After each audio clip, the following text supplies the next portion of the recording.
Secrets of God's में मैं सिद्धार्थ ब्रह्मभट्ट आप सभी का एक बार फिर से स्वागत करता हूं। और इस वीडियो में आपको ये बताऊंगा कि आधुनिक समय में हनुमान चालीसा का महत्व क्या है और इसके छंदों में कितनी शक्ति है और इसका पाठ इंसान को हर रोज क्यों करना चाहिए।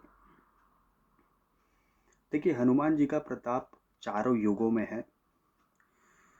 पहले भी था, आज भी है और आगे भी रहेगा।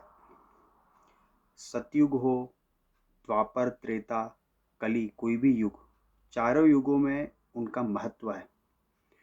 सतयुग में उनका महत्व रुद्र स्वरूप में है और अभी त्रेता युग में उनका जन्म श्री राम जी के समय में माना जाता है। द्वापर में भी वे थे, भगवान श्री कृष्ण के काल में, अभी भी है और आगे के काल में भी रहेंगे, क्योंकि वो अजर अमर है और उनको अमरत्व का वरदान मिला है।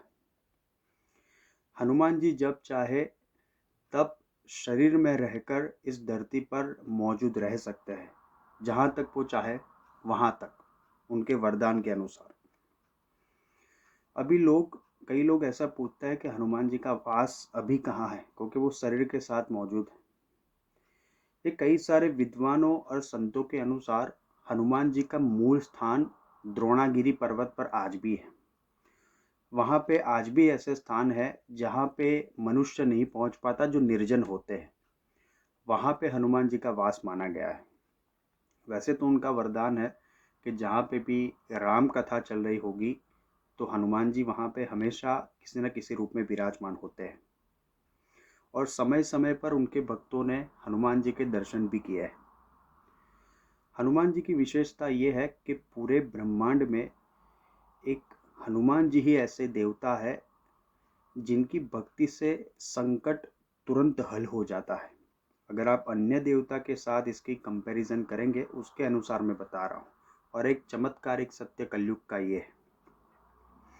अभी हनुमान चालीसा की बात करें, हनुमान चालीसा की रचना महाकवि संत तुलसी द्वारा की गई थी, जिसे तुलसीदास जी भी कहा जाता है, और उनकी ये सबसे अद्भुत रचना भी है। कई लोग ऐसा भी कहते हैं कि ये भगवान शिव द्वारा लिखाई गई थी। उन्होंने ही तुलसीदास जी को स्वप्न में आकर हनुमान चालीसा लिखने का निर्देश किया था। कई लोगों का ऐसा भी मानना है। चालीसा का अर्थ 40 छंद से है। वैसे तो हमारे धर्म में अलग अलग देवी देवताओं के रूपों की चालीसा होती है। चालीसा का अर्थ ये है कि जिस स्तुति में 40 छंद हो वो चालीसा कही जाती है, और सभी चालीसा में सबसे ज़्यादा हनुमान चालीसा पढ़ी जाती है। कई लोग ऐसा भी कहते हैं कि हनुमान जी का निश्चित संख्या में अगर आप जाप करते हैं, अगर उनकी चालीसा का पाठ करते हैं, तो इंसान सारे सांसारिक बंधनों से मुक्त हो जाता है। और हनुमान जी की चालीसा इसलिए, उनकी भक्ति इसलिए महत्व रखती है क्योंकि उनकी कृपा अन्य देवताओं के साथ अगर आप देखेंगे तो जल्दी प्राप्त होती है मनुष्य को। हनुमान चालीसा पढ़ना, उसका अर्थ ये भी है कि आप रामचरितमानस भी पढ़ रहे हैं। और हनुमान चालीसा का इतना गहरा संबंध इसलिए हनुमान जी से है क्योंकि उसमें हनुमान जी की हर एक लीला का वर्णन किया गया है।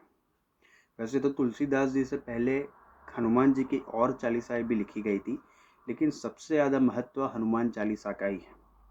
अगर आप उसे समझेंगे तो आप ये पाएंगे कि उसमें हर एक संकट का समाधान है। मैं आपको छंद के अनुसार भी बताऊंगा। कई लोग ऐसा मानते हैं कि हनुमान चालीसा पूरी पढ़नी चाहिए। हाँ, हालांकि अगर आप पहले से शुरुआत करते हैं तो आपको पूरी ही पढ़नी चाहिए, लेकिन उसमें जो छंद है अलग अलग, वो आप अपनी समस्याओं के अनुसार उन छंदों का भी आप स्मरण, यानी कि उसका भी आप जाप कर सकते हैं। ये बहुत ही कम लोग जानते हैं।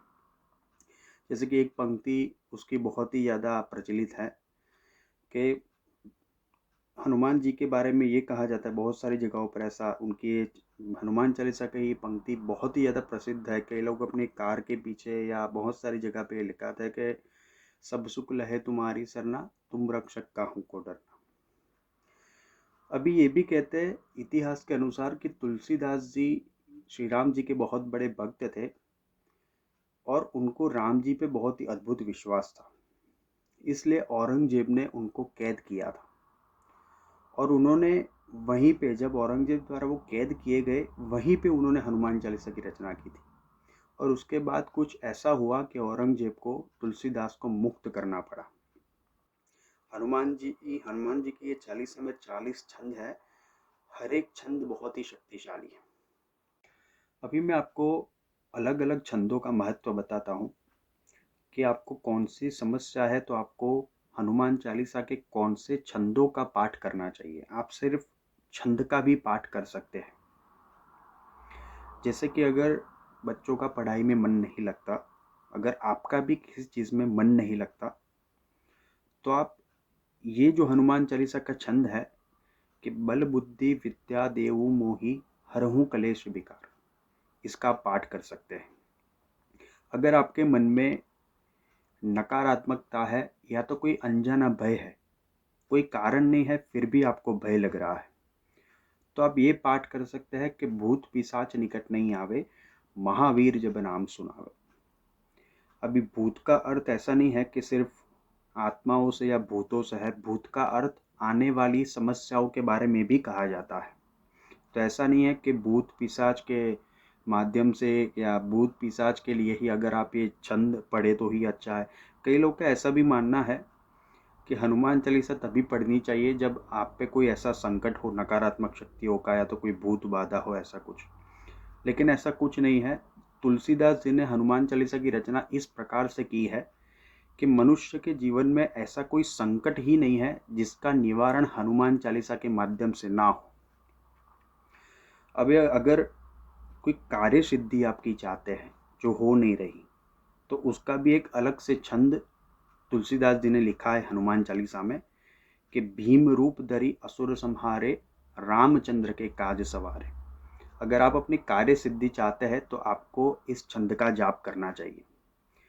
जैसे कि अगर कोई लंबे समय तक बीमार रहता है, और आज के समय में कोरोना काल में ये छंद बहुत ही महत्वपूर्ण है कि नासे रोग हरे सब पीड़ा, जपत निरंतर हनुमत वीरा। ये छंद का भी आप जाप कर सकते हैं। अगर आपको लगता है कि आपको प्राणों का संकट है, अपने प्राण का संकट है, तो इसके लिए 2 छंद है। संकट कटे मिटे सब पीरा, जो सुमिरे हनुमत बलबीरा। या तो संकट से हनुमान छुड़ावे, मन कर्म वचन ध्यान जो लावे। अगर किसी बुरी संगत में आप है, अगर आपकी मति आपको लगता है कि बिगड़ गई है, या तो आपकी इच्छा के अनुसार आपकी बुद्धि नहीं चल रही, तो आप महावीर विक्रम बजरंगी, कुमति निवार सुमति के संगी, यानी कि कुमति जो खराब बुद्धि है उसका निवारण कीजिए, और सुमति यानी कि हमें सद्बुद्धि दीजिए। अगर आपको लगता है कि आप किसी बंधन में है, तो जो 7 बार पाठ कर कोई, छूट ही बंदी महासुख होई। 7 बार, कई लोग 7 बार का अर्थ 7 बार देखते हैं, लेकिन 7 का अर्थ 100 होता है। इसमें तुलसीदास जी ये कहते हैं कि 100 बार अगर कोई हनुमान चालीसा का पाठ करता है तो सारे सांसारिक बंधनों से मुक्त हो जाता है। अगर 100 का अर्थ आप ऐसा देखते हैं कि 100 बार करना चाहिए, लेकिन आपको 108 बार करना चाहिए। अगर आपको किसी भी प्रकार का डर है, अनजाना डर, तो आप सब सुख लहे तुम्हारी सरना, तुम रक्षक काहू को डरना। तो इस प्रकार से हनुमान चालीसा का पाठ करते हैं संपूर्ण, तो बहुत ही अच्छा है। लेकिन आप इसके हर एक छंद को ध्यान से समझे, उसकी शक्तियाँ ज़बरदस्त है, और सिर्फ आप छंदों का भी जाप कर सकते हैं। तो धन्यवाद। आप हमारे चैनल पे सब्सक्राइब करें और अपने कमेंट्स दीजिए। Thank you so much.